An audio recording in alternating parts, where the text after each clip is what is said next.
तो स्वागत है आपका एक नए वीडियो में। तो मैं आपको देने वाला हूँ एग्जाम रिव्यू आरआरबी एनटीपीसी का क्या क्या टॉपिक आपको कर लेना चाहिए, मैथ का एग्जैक्ट क्वेश्चन क्या है तो उसको हम लोग देखेंगे। तो चलिए आते हैं। अब सबसे पहले प्रूफ देख लीजिए कि मेरा एग्जाम कब था। तो मेरा एग्जाम यहाँ पर 13 अगस्त को था। थोड़ा मैं वीडियो लेट से अपडेट कर रहा हूँ क्योंकि सभी क्वेश्चन को मैंने थोड़ा रिमेम्बर किया। ठीक है, उसके बाद आपको मैं बताऊंगा एग्जैक्ट क्वेश्चन, है ना।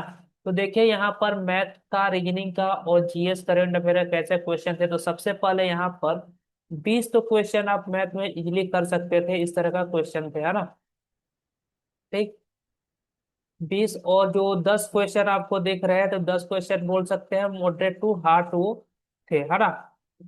उसमें जैसे प्राइम नंबर से रिलेटेड क्वेश्चन दिया हुआ था, मतलब 476 से 489 तक का, ये आपको प्राइम नंबर कितने हैं वो सब ढूंढने में। तो उसमें टाइम टेकिंग क्वेश्चन बोल सकते हैं, मतलब हाँ ने सॉल्व हो जाते हैं लेकिन उसमें टाइम ज्यादा लग जाता है आपको। जो मेन इंपॉर्टेंट टॉपिक जो अलग अभी आ रहा है, जैसे जियोमेट्री का एक क्वेश्चन था, इसमें अच्छा क्वेश्चन था। ट्रिग्नोमेट्री का एक क्वेश्चन आया हुआ था और मेंसुरेशन का एक क्वेश्चन आया हुआ था बेलड का, है ना। इसका क्या क्या क्वेश्चन था, मैथ था, वो अभी हम लोग नीचे में देखेंगे, है ना। इसके अभी नीचे में हम लोग यहाँ पर देखेंगे कि किस तरह का क्वेश्चन आया है ना। नीचे में मैंने सब क्वेश्चन लिखा हुआ है, तभी देख लीजिए।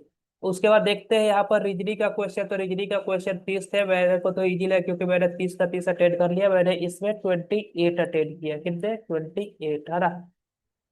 और इसमें 30, ठीक है। चलो आते हैं आगे। और ये देखो GS, GS moderate to hard जो भाई पढ़े होंगे उनको तो इजी लग रहा होगा। मेरे को तो मतलब उतना ये नहीं लगा क्योंकि करेंट अफेयर में इसका वेटेज बहुत ज्यादा था। करेंट अफेयर में कितना, तो यहाँ पर 12 से 15 क्वेश्चन आए हुए थे करेंट अफेयर में, सिर्फ कितना, तो 12 से 15। तो आपको कवर कर लेना है ये जो टॉपिक मैं यहाँ पर बता रहा हूँ। अगर आप इसको कवर कर लेते हैं तो आपको करेंट अफेयर में यहाँ से नंबर मिल जाएगा। अगर आपका आने वाले शिफ्ट में एग्जाम है तो जरूर ये वाला टॉपिक कर जाइए, ठीक है। तो आपका नंबर अच्छा खासा आ जाएगा, ठीक है। जैसे यहाँ युद्ध अभ्यास अवार्ड से क्वेश्चन था, फिर योजना से क्वेश्चन था, स्पोर्ट्स से क्वेश्चन आया हुआ था, है ना। स्पोर्ट्स से था जो फीमेल T20 हुआ था उससे रिलेटेड था, ठीक है।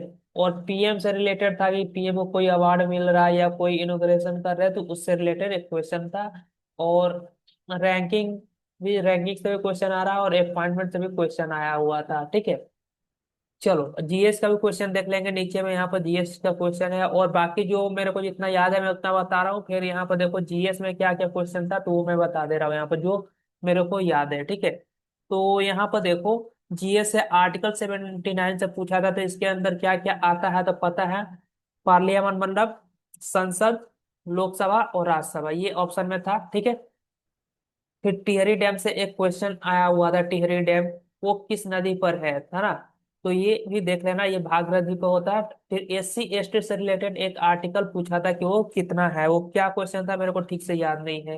ब्राउन कोल किसे कहते हैं ये क्वेश्चन था। फिर ब्रिटेन का पीएम इंडिपेंडेंट के टाइम, मतलब भारत के आजादी के समय ब्रिटेन का प्रधानमंत्री कौन था, पीएम, इस तरह से पूछा हुआ था। हिमालय से रिलेटेड एक क्वेश्चन आया हुआ था और अकबर से रिलेटेड एक क्वेश्चन था, है ना। कुछ था कि कोई मतलब ये पोर्ट उट से वो बनवाया हुआ था ना, ये वाला तो नहीं था। नॉर्मल नहीं था, कुछ अलग ही था ना। अकबर से रिलेटेड ही था, ठीक। और यहाँ पर नीति आयोग का आपका थीम पूछा हुआ था, ठीक है। मेरा पहला शिफ्ट में था, ठीक है। ये देख लो, केक से रिलेटेड था, है ना। केक से रिलेटेड एक आया था 1835, ये मैकाले के समय शिक्षा अधिनियम था ना, कुछ ऐसे आया था तो वो उससे रिलेटेड था। फिर गोल्ड फॉल रदरफोर्ड वाला, उससे रिलेटेड एक क्वेश्चन था। और क्रिकेट से क्वेश्चन थे। तो ये आपका जीएस का हो गया। अब चलो आ जाते हैं मेन, हम लोग मैथ पे बात करेंगे। मैथ में किस तरह का क्वेश्चन आया हुआ था उसको हम लोग देख लेते हैं, ठीक है। तो ये एग्जैक्ट क्वेश्चन मतलब वैल्यू चेंज है लेकिन क्वेश्चन सेम इसी तरह से है, क्योंकि वैल्यू तो याद नहीं रहेगा। हाँ ये क्वेश्चन का वैल्यू सही है। ये है सेकेंड शिफ्ट का, एक मेरा फ्रेंड का भी एग्जाम था तो मैंने उससे ही पता किया, तो मतलब पैटर्न तो सेम ही फॉलो कर रहा है ना दोनों में। चलो, और 15 तारीख को भी शायद एक एग्जाम है, तो अगर आप लोग चाहेंगे तो मैं उसका भी दे दूंगा। एक मेरा फ्रेंड का एग्जाम है शायद 15 को, अभी कितना का है ध्यान नहीं है। रुको एक बार देख लेते हैं, वो भेजा हुआ था, ठीक है, उसका एडमिट कार्ड। तो मैं वो भी अगर आप चाहेंगे तो कर लेंगे। चलो पहले इसको क्वेश्चन को हम लोग देख लेते हैं। तो देखिए एक तरह से इस तरह से ट्रेंगल दिया हुआ था ना, और ट्रेंगल दिया हुआ था, पूछा था कि इसमें जैसे एडी क्या है, परपेंडिकुलर टू बीसी दिया हुआ है, ए सी बी कितना दिया हुआ, 60, ए सी बी 60 दिया हुआ, और डी ए बी ये कितना दिया हुआ, 30 दिया हुआ है। तो हमें पूछा क्या है, एल बी डी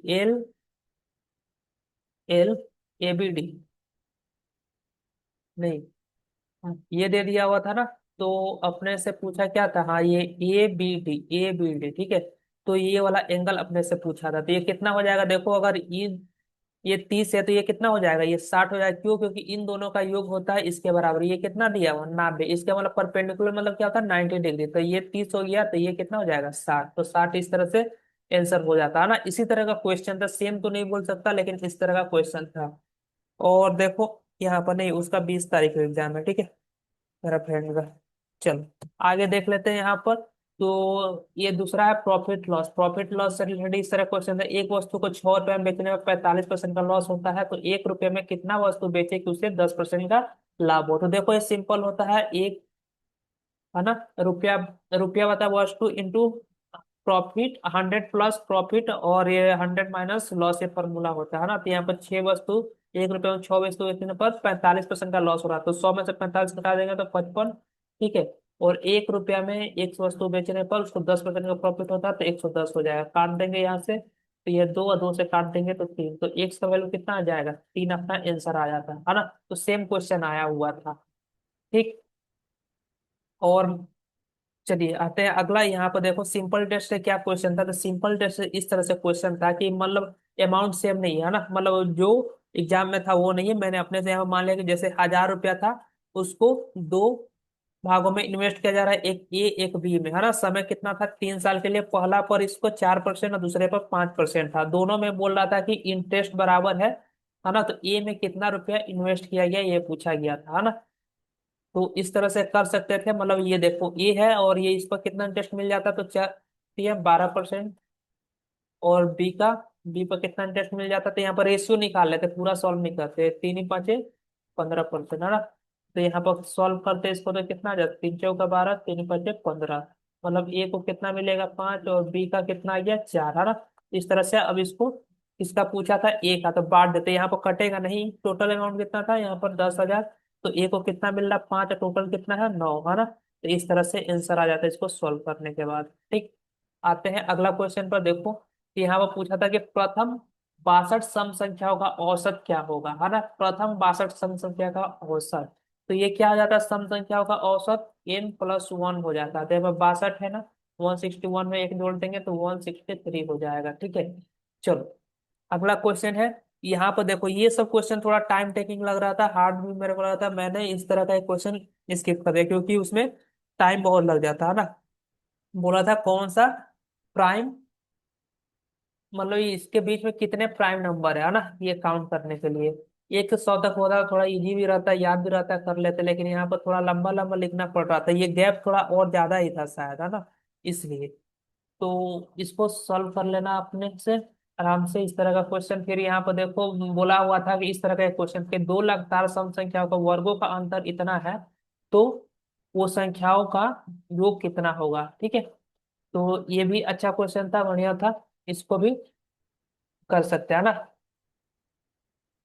चलो अगला क्वेश्चन है, इसको सॉल्व करना आराम से, है ना। कैसे करना पड़ेगा, तो मतलब मान लेते हैं एक एन है, तो एक कितना होगा, n+2 होगा, क्योंकि सम संख्याओं का अंतर दिया हुआ। और इसमें से घटा देंगे, नहीं बड़ा तो ये होगा ना n-2, तो n-2 में से घटाना होगा, है ना। माइनस से अंतर या ऐड दिया हुआ था ना। तो यहाँ पर क्या कर लेंगे, मान लेंगे एक संख्या क्या है, n, तो दूसरा क्या होगा, n+2, तो ये बड़ा होगा, इसमें से इसको घटा देंगे तो 124। अब इसको सॉल्व कर कर यहाँ पर जो आएगा n होगा, एक तो n होगा और एक क्या होगा, n+2, ठीक है। तो इस तरह से, है ना। अब इन दोनों का जो आएगा इसका वैल्यू को जोड़ देना, आंसर आ जाएगा। अगला आता है बेलन का। इस तरह से दिया हुआ था कि बेलन का आयतन निकालना था। आयतन का फॉर्मूला क्या था, πr²। बस सॉल्व कर देना, यहाँ पर रेडियस और हाइट दिया हुआ था, ठीक है। आते हैं अगला क्वेश्चन पर। ट्रीगो का क्वेश्चन इस तरह का था, देखो यहाँ वो शायद प्लस कुछ था ही। शायद कुछ था, ठीक है। यहाँ पर 3 sin² theta minus cos² theta दिया हुआ था, तो पूछा था थीटा का वैल्यू, उससे वैल्यू पुटिंग से भी कर सकते थे। वहां पर जो ऑप्शन दिया हुआ था 45 डिग्री था, 30 डिग्री था, 60 डिग्री था, और एक 15 डिग्री था ना। तो इसका आंसर आ रहा था जो फर्स्ट शिफ्ट में था वो 60 डिग्री आ रहा था, ठीक है। आजा अगला क्वेश्चन पर देखो, टाइम स्पीड डिस्टेंस से था, नॉर्मल एवरेज स्पीड पर दिया हुआ था। क्वेश्चन सिंपल है ना। जैसे बोल रहा था कि 200 मीटर, पहले 200 मीटर मान लो 20 सेकंड में जा रहा, मतलब 20 मीटर पर सेकंड के स्पीड से जा रहा, फिर 300 मीटर 30 मीटर पर सेकंड से जा रहा, इस तरह से देना दिया हुआ था। तो इसका औसत निकालना था, एवरेज स्पीड तो इजीली निकल जाता, ठीक है। और पार्टनरशिप से दो क्वेश्चन यहाँ पर आपको मिले, ठीक है। एक तो इजी था और एक तो हार्ड था, उसमें पार्टनरशिप वाला क्वेश्चन है ना, थोड़ा सा बड़ा था। और ए से भी क्वेश्चन था तो थोड़ा कैलकुलेटिव लगा वो क्वेश्चन, है ना। अच्छा क्वेश्चन दिया हुआ था, और परसेंटेज से सिंपल क्वेश्चन था। परसेंटेज से क्या बोल रहा था कि कोई संख्या में 70% बढ़ा देने पर इतना हो जाता है, कोई संख्या को 70% बढ़ा देने पर मान लो 300 इतना हो जाता है ना। तो वो संख्या क्या है ना। तो 70% बढ़ा देते हैं तो 70 हो जाएगा, तो वो संख्या क्या हो जाएगा 100। तो 17 दूना 34, तो कितना हो जाता, 2000। तो इस तरह के क्वेश्चन आए हुए थे, तो एक बार आप लोग कर लेना।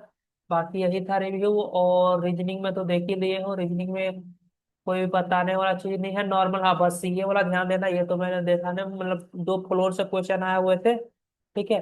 और 2 सर्कुलर सेटिंग अरेंजमेंट से, लीनियर सेटिंग अरेंजमेंट से, सिलोजिज्म से क्वेश्चन थे, तो नंबर सीरीज से थे, और 2 डायरेक्शन से थे। और अगर आप जा रहे हो तो रैंकिंग भी देख लेना, रैंकिंग से भी क्वेश्चन आ रहे हैं, ठीक है। तो यही था। कैसा लगा वीडियो, वीडियो पसंद है वीडियो को लाइक कर दीजिएगा, चैनल को जरूर सब्सक्राइब करिए दोस्तों।